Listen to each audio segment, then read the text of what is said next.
چپکل سے ڈر کیوں لگتا ہے؟ جواب: چپکلی سے ڈر لگنا دراصل ہمارے دماغ کا فوبیا ہے۔ یہ بچپن کے تجربات، گھریلو باتوں اور دوسروں کو چیختے دیکھنے کی وجہ سے پیدا ہوتا ہے۔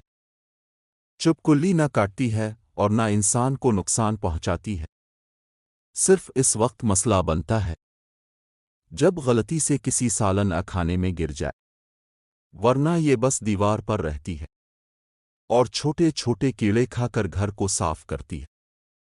اس ڈر پر قابو پانے کے لیے سب سے ضروری ہے حقیقت کو جاننا۔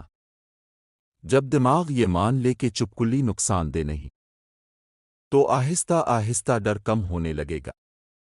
دوسرا طریقہ یہ ہے کہ آہستہ آہستہ ایکسپوژر کیا جائے۔ پہلے چپکلی کی تصویریں دیکھیں، پھر دور سے دیکھیں، اب ہر آہستہ آہستہ قریب ہونے کی کوشش کریں۔